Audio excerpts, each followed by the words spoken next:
नमस्कार, मैं सरिता गोस्वामी। स्वागत है आपका मेरी YouTube channel brilliant computer education में।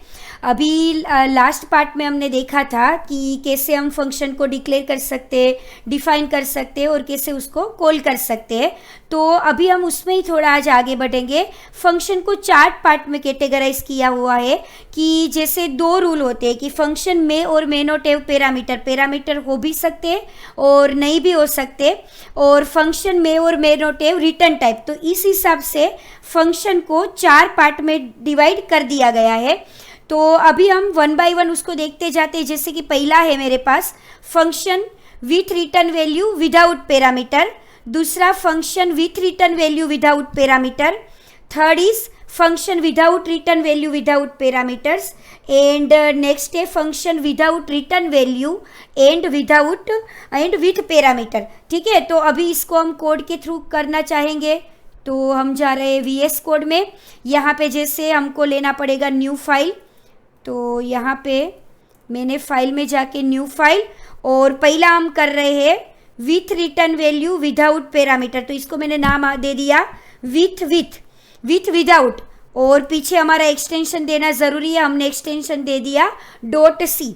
तो हमारे पास अभी ये कोड है। सबसे पहले हम यहाँ पे करेंगे हैश इंक्लूड stdio.h, और उसके बाद हमको यहाँ पे लेना है void main, और यहाँ पे हमने उसका स्ट्रक्चर रेडी कर दिया। अभी पहला हम लोग देखने जा रहे हैं function with return value without parameter. तो हम पहले सिंटेक्स भी समझ चुके हैं हमारे इससे पहले वाले वीडियो में कि कैसे हम लोग मतलब फंक्शन को डिक्लेयर करेंगे। तो पहले हमको रिटर्न टाइप देना ज़रूरी है। रिटर्न वैल्यू करेगा, तो अगर वैल्यू रिटर्न करता है तो जो टाइप की वैल्यू रिटर्न करता है, अगर वो इंटीजर है तो इंटीजर, फ्लोट है तो फ्लोट, और अगर हम वॉइड करते हैं तो मतलब कोई भी वैल्यू रिटर्न नहीं कर रहा है। तो अभी हम विथ रिटर्न वैल्यू करेंगे, तो यहाँ पे दे दिया इंटीजर। हम फैक्ट वाला लेते हैं कि हमको फैक्टोरियल नंबर कराना है, और यहाँ पे हमने ले लिया विदाउट पैरामीटर, मतलब हम यहाँ पे कोई भी पैरामीटर पास नहीं करा रहे हैं। तो फंक्शन को हमने यहाँ पे डिक्लेयर कर दिया, और अब हम क्या करेंगे, फंक्शन को कॉल करेंगे। ये हुआ हमारा फंक्शन डिक्लेरेशन। यहाँ पे फंक्शन को हम डिक्लेयर कर रहे हैं, फंक्शन डिक्लेरेशन। ठीक है, अभी हमको करना है सेकंड, इसको फंक्शन को कॉल कराना पड़ेगा। ये कुछ वैल्यू तो रिटर्न करेगा नहीं, तो सिर्फ हम यहाँ पे फंक्शन को कॉल कर देंगे। कोई पैरामीटर हम यूज़ नहीं कर रहे हैं। तो ये इंट लिया है, मतलब फंक्शन रिटर्न करेगा। तो यहाँ पे उसको होल्ड करने के लिए हम एक एक्स्ट्रा वेरिएबल ले लेते हैं, पहले आंसर, और उसके बाद आंसर इक्वल फंक्शन को यहाँ पे कॉल कराएंगे फैक्ट, आंसर इक्वल फैक्ट, क्योंकि ये वैल्यू रिटर्न करेगा फैक्टोरियल का जो हम बॉडी लिखेंगे वो जो रिटर्न करेगा वैल्यू, उसको होल्ड हम किस में कराएंगे, आंसर नाम के वेरिएबल के अंदर। तो ये हो गया हमारा फंक्शन कॉल। ठीक है, और अब हम यहाँ पे मेन के बाहर इसका बॉडी लिखेंगे इंटीजर फैक्ट। पैरामीटर हमको कोई नहीं देना है, इसका बस बॉडी बना लिया हमने, और यहाँ पे ये वैल्यू रिटर्न करने वाला है, और किसकी, तो वो कोई नंबर भी हमको देना पड़ेगा। तो यहाँ पे हम लोग दे देते हैं इंटीजर f इक्वल 1, और मुझे i भी चाहिए, कुछ मुझे लूप की ज़रूरत पड़ेगी i, और एक हमने दे दिया कहाँ तक, कौन से नंबर का हमको फैक्टोरियल कराना है। तो यहाँ पे हम दे देते n इक्वल 5, मतलब 5 तक के नंबर का कराना है। या तो हम उसका इनपुट ले लेते हैं। यहाँ पे हमने इनपुट ले लिया printf enter number whose factorial you want। ठीक है, क्योंकि पैरामीटर तो हमने दिया नहीं है, तो पैरामीटर को तो हमको फंक्शन के अंदर ही डिक्लेयर करना पड़ेगा, और उसको स्कैन करना पड़ेगा। स्कैन f %d और m%, इसको हम स्टोर करेंगे n में, मतलब जो नंबर हम देंगे वो नंबर का फैक्टोरियल कैलकुलेट करके मिलना चाहिए। ठीक है, और अब यहाँ पे हमने n को स्कैन करा दिया। हमारा n ज़रूरी है डिक्लेयर करना, हम कर देते हैं यहाँ पे। अब हम कोड लिखेंगे for i equal 1 i less than equal n i plus plus, और यहाँ पे f इक्वल 1 लिया है हमने, f equal f into I. For loop का कंसेप्ट हमें पता है कि i की वैल्यू 1 है, n को हमने जैसे 5, सपोज अभी हम लोग एज्यूम कर लेते हैं कि 1 5 से कम है, तो f की वैल्यू क्या है 1 और i की वैल्यू भी 1, तो पहले फैक्टोरियल हो जाएगा 1 1 जा 1। अभी i प्लस प्लस i की वैल्यू हो जाएगी 2, तो अगर 2 भी 5 से कम है तो 2 1 जा 2, उसके बाद i की वैल्यू 3, तो 2 3 जा 6, 6 4 जा 24, और अगर 5 लिया है तो 24 5 जा 120। अभी वो हमको रिटर्न करेगा, यहाँ पे हम दे देंगे रिटर्न f। अभी ये जो वैल्यू रिटर्न करेगा फंक्शन, वो वैल्यू मतलब हमको लेके जानी है, तो कहाँ पे वो कहाँ पे आ जाएगा, तो अभी पूरा फ्लो समझेंगे। पहले हमको हमने फंक्शन को डिक्लेयर किया, कोई पैरामीटर नहीं दिया है, सिर्फ हमने रिटर्न टाइप दिया है, और रिटर्न टाइप दिया है मतलब फंक्शन कोई वैल्यू रिटर्न करेगा इंटीजर से, तो वो जो रिटर्न करेगा वो आंसर नाम के वेरिएबल में स्टोर हो जाएगा। तो जैसे हम फंक्शन को यहाँ से कॉल कराते हैं तो डायरेक्टली हमारा कर्सर ये फंक्शन के बॉडी में आ गया, और यहाँ पे हमने एन नंबर जो कराएंगे 4 3 2 जो भी हमने लिए, फैक्टोरियल नंबर कैलकुलेट करके वो जो रिटर्न फैक्ट करेगा वापस यहाँ पे आ गए हम कॉलिंग वाले स्टेटमेंट में। आंसर में हमारा जो फैक्टोरियल कैलकुलेट हो गया है वो स्टोर हो गया, तो अभी हमको प्रिंट की वैल्यू करानी पड़ेगी, तो हम यहाँ पे करेंगे factorial number is % d comma answer. ठीक है, तो ये हुआ हमारा विदाउट पैरामीटर और with return type.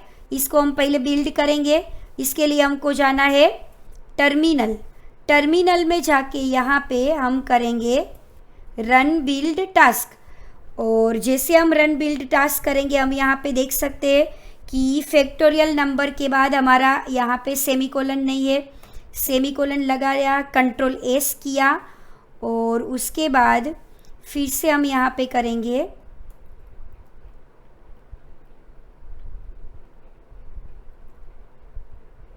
Terminal run build task. हमारा बिल्ड सक्सेसफुली हो गया। जैसे हम बिल्ड कर लेंगे हमारे पास यहाँ पे हम देख सकते exe फाइल बन गया विद विदाउट। तो उसको हम कैसे मतलब टर्मिनल से करेंगे, तो देख लेते हैं डॉट स्लैश, और यहाँ पे हम दे देंगे फंक्शन का नाम जो कि हमने दिया है with underscore without, with underscore without, और एंटर। तो यहाँ पे हमको पूछेगा कि हमको कौन से नंबर का फैक्टोरियल देना है, तो हम चाहते हैं 5, तो जैसे ही हम यहाँ पे 5 करेंगे ये हमको फैक्टोरियल 120 रिटर्न करके देगा। तो ये देखा हमने विथ विदाउट। अभी हमारे पास दूसरा है, दूसरा हमारे पास है function with return value without parameter. तो वही चीज़ हम फिर से देख लेते हैं, फिर से VS कोड में आ गए। यहाँ पे हमारे पास प्रोग्राम रेडी है, इसके थ्रू हम देख लेते हैं विथ पैरामीटर, मतलब रिटर्न टाइप तो हमारे पास इंटीजर है, हमको एक पैरामीटर लेके जाना है, तो उसको हम ले रहे हैं यहाँ पे इंटीजर।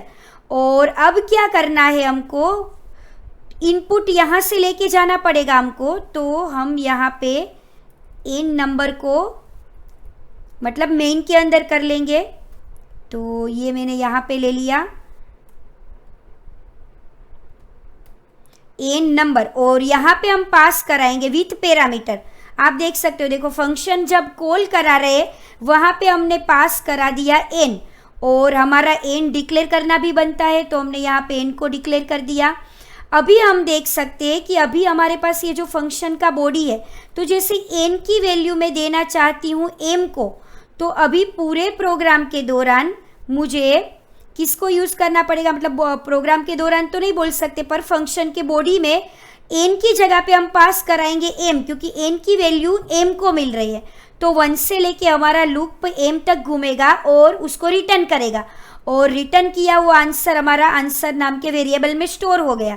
ठीक है, तो फिर हम आंसर को प्रिंट कराते हैं। एक बार पूरा ये हमारा बना with parameter with return value. हम देख सकते हैं फिर से हमारा रिटर्न टाइप है इंटीजर, पैरामीटर है इंटीजर। हमने एक एन नंबर का इनपुट लिया और उसको हम फंक्शन के अंदर यहाँ पे पास करा रहे हैं और फंक्शन को कॉल कराते ही उसका आ जाएगा मतलब कर्सर फंक्शन के डेफिनेशन में और n की वैल्यू मिल गई m को।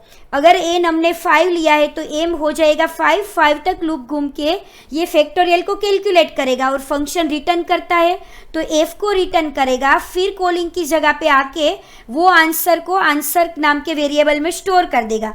तो फिर से हम इसको बंद कर देते हैं बिल्ड, टर्मिनल में जाके हम करेंगे रन बिल्ड टास्क।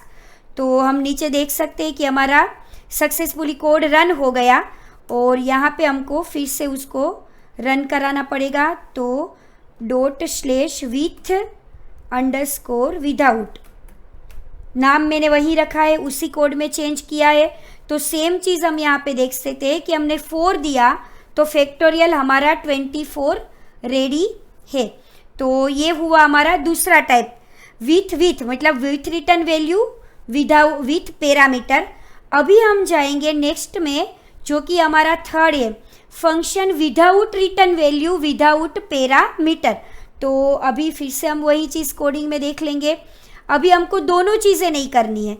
तो जब हम विदाउट करते तब हमको यहाँ पे लगाना पड़ेगा वॉइड का मतलब है कि फंक्शन कोई भी वैल्यू रिटर्न नहीं कर रहा है। तो हमने यहाँ पे दे दिया वॉइड फैक्ट और हमको पैरामीटर भी नहीं देना है क्योंकि अभी हमारा जो पार्ट मतलब टाइप है थर्ड वाला वो है function without return value without parameter. ठीक है, तो अभी हम यहाँ पे पैरामीटर को भी हटा देते हैं। तो अगर हम पैरामीटर को लेके नहीं जाएंगे तो हम n की वैल्यू उसके डेफिनेशन में लेके नहीं जा सकते।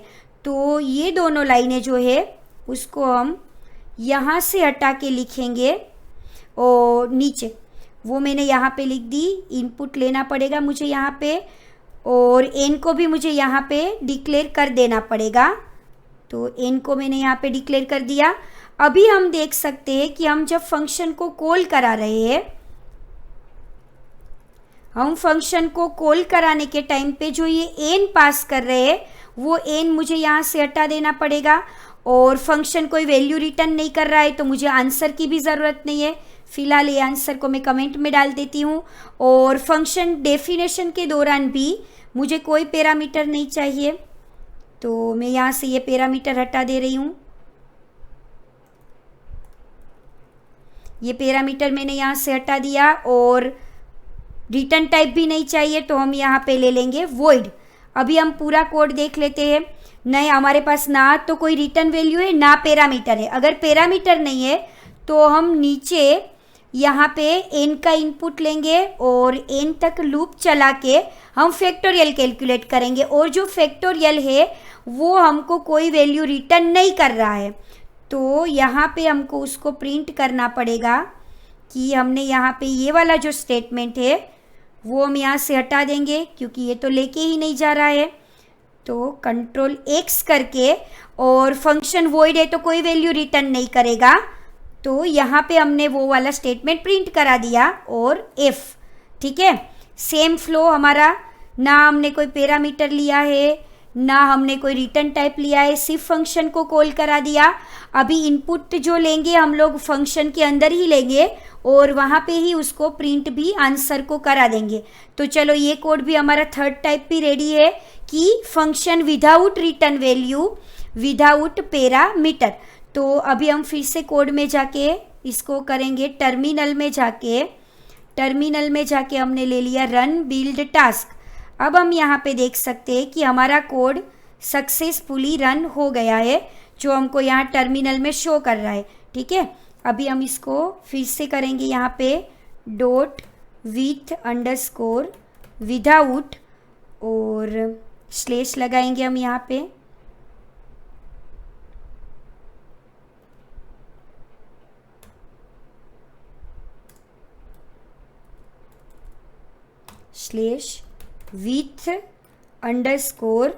/with_without और कंपाइल करेंगे। सेम हम देख सकते हैं हमको फैक्टोरियल चाहिए 6 तो हम यहाँ पे देख सकते हैं फैक्टोरियल 720। ठीक है, ये हुआ हमारा थर्ड टाइप। और अब हम देखेंगे उसके बाद फोर्थ जो हमारे पास है वो है function without return value with parameter, फिर से कोड में जाते हैं, without return value, return value तो हमको नहीं लेनी है तो हम वॉइड ही रखेंगे, बट विथ पैरामीटर तो हमको यहाँ से फिर से एक पैरामीटर लेके जाना पड़ेगा। तो फिर से मुझे n का इनपुट यहाँ पे लेके जाना पड़ेगा और पास भी मुझे n को ही करना पड़ेगा, ठीक है। तो उसका हम दे देते हैं n की वैल्यू जैसे m में, आप चाहो तो दोनों नाम सेम रख सकते हो, जिसको हम एक को बोलते हैं एक्चुअल पैरामीटर और एक को बोलते हैं हम फॉर्मल पैरामीटर। तो अभी इनपुट भी हमको ऊपर से ही लेके आना पड़ेगा क्योंकि हम लोग पैरामीटर पास करा रहे हैं, और यहाँ पे मेरा लूप जाएगा m तक, और ये जो मेरे स्टेटमेंट है प्रिंटफ वाले उसको मैं लगा दूंगी उसके मेन पार्ट में, कि यहाँ पे हमने कर दिया 2 नंबर का इनपुट ले लिया। अभी कोई रिटर्न वैल्यू नहीं है बट हम एक पैरामीटर इंटीजर लेके जा रहे हैं, तो कॉल करने के वक्त हम यहाँ पे n की वैल्यू m को दे देंगे और ये रिटर्न नहीं कर रहा है तो ये आंसर हम यहाँ पे ही प्रिंट करा देंगे। तो ये हुआ हमारा फोर्थ टाइप की function without return value with parameter. फिर से हम करेंगे टर्मिनल रन बिल्ड टास्क, और ये कर लेने के बाद यहाँ पे हमारा प्रोग्राम सक्सेसफुली है, तो फिर से हम रन कराएंगे डॉट विथ अंडरस्कोर विदाउट, तो हमारे पास ये फैक्टोरियल नंबर का आंसर भी अवेलेबल है, ठीक है। मतलब हमने एक कोड के थ्रू चारों टाइप देखे कि कैसे हम फंक्शन में, मतलब पैरामीटर नहीं है तो कैसे वर्क करेंगे, रिटर्न टाइप नहीं है तो कैसे वर्क करेंगे, ठीक है। तो आई होप आपको मेरा ये वीडियो पसंद आया। अगर आपको मेरा ये वीडियो पसंद आता है तो प्लीज़ लाइक, शेयर और सब्सक्राइब करना मत भूलें। धन्यवाद।